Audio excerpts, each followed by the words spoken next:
Yeah, well, here we have the 240Z that was sold at the last sale last week. And it's a lovely car, super thing, very impressive.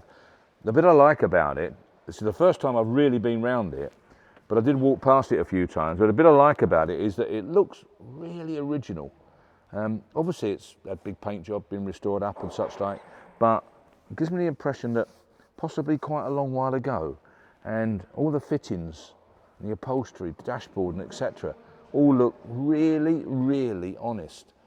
So it'd be interesting to see some background about this car. I don't know, most of these went to the USA, as we probably know, because they were the challenger in this country to the Capri, but most did go to the United States.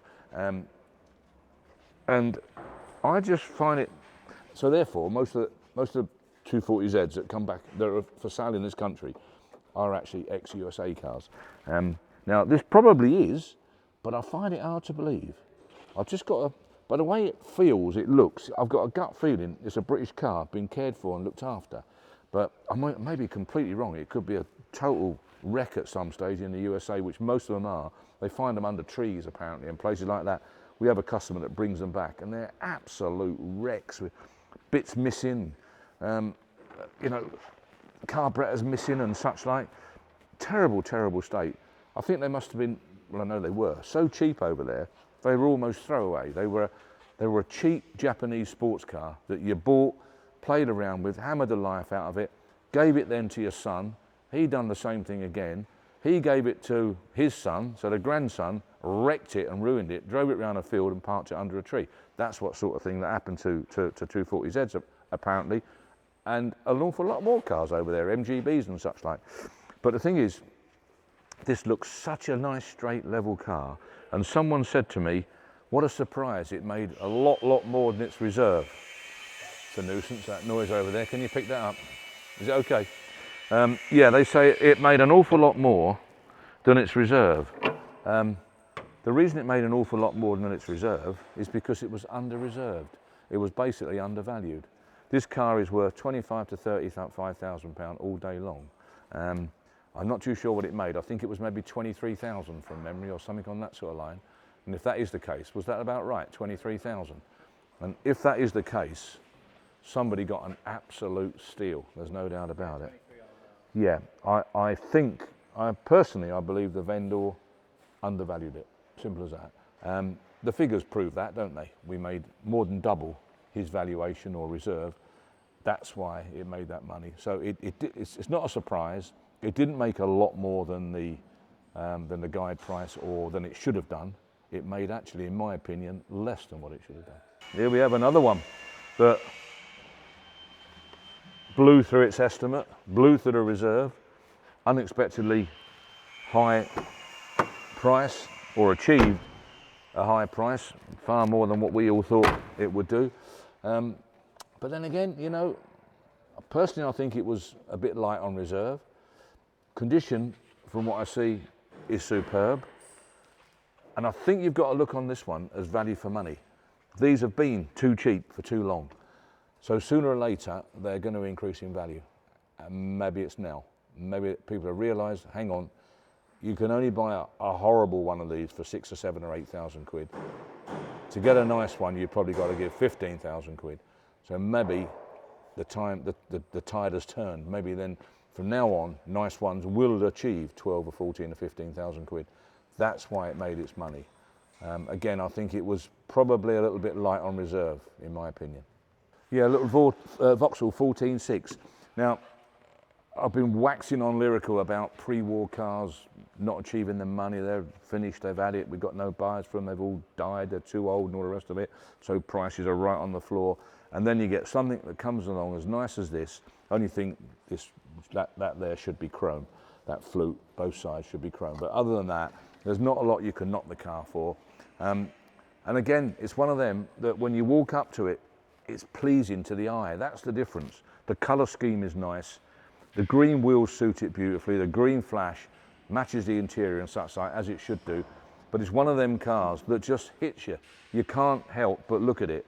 And when you think that something like this, I think, was reserved at 4, 5, 6,000 quid or thereabouts, 4 or 5 grand, you know, it's almost a disgrace. It's immoral. It's worth a lot more than that, and consequently, the condition meant that it achieved a lot more than that on sale day. I think about 8,000 some odd quid, I believe, which is no more than what it should be. That's where the car should be, but they're not achieving it. In this case, this one did, and I'm so pleased. It's a beautiful car, very rare, 6-cylinder engine on top of the job. Condition speaks for itself. Just these chrome flutes to sort out. Stainless steel inserts will be fitted in there by the next man, I'm sure. It's very difficult to chrome these flutes. These ear flutes, as I say, these Vauxhall flutes should be chromed to match up with the grille surround and what have you, the radiator surround. But when they were in the factory, they chromed the top end of the bonnet and then painted what they didn't want chrome. Well, that's okay, but you can't do that these days. If the bonnet warps or something like that, you've had it. If it warped in the factory and chroming, they chuck it in the bin and go and get another one. But so that's why this is in colour and not in chrome or stainless steel.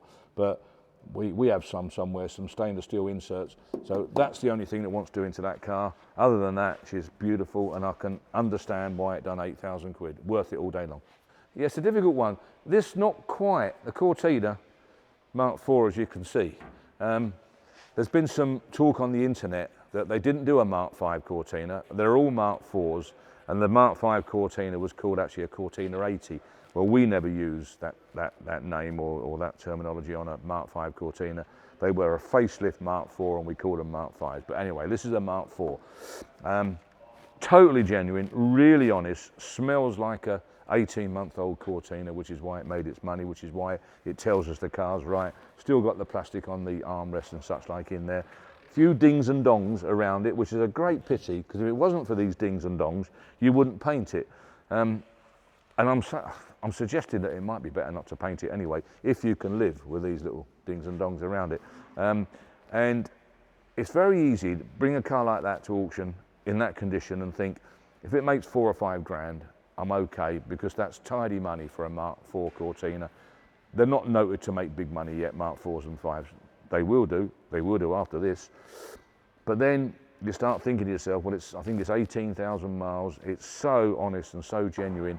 There aren't many really nice Mark IVs and Mark Vs about. So the best thing to do is buy one as honest as this and then turn it into one of the best Mark IVs and Mark Vs around. That's why it's made its money. So this, unlike the other two that we've just been talking about, wasn't particularly undervalued. This is, in my opinion, this is probably worth 6,000 or 7,000 quid. It went on and made 10. So it's mid-range value, in my opinion. But great, the vendor's going to be pleased. The purchaser is obviously over the moon. He's bought himself the most genuine, original Mark IV Cortina that he can turn into whatever he wants. Yeah, that's just a little taster of what sold and the figures they achieved at our last auction, and why they achieved those figures. So that'll give you some idea of what goes on here and what you've got to look out for wherever you buy a car. Pay up for originality, because they're only original once.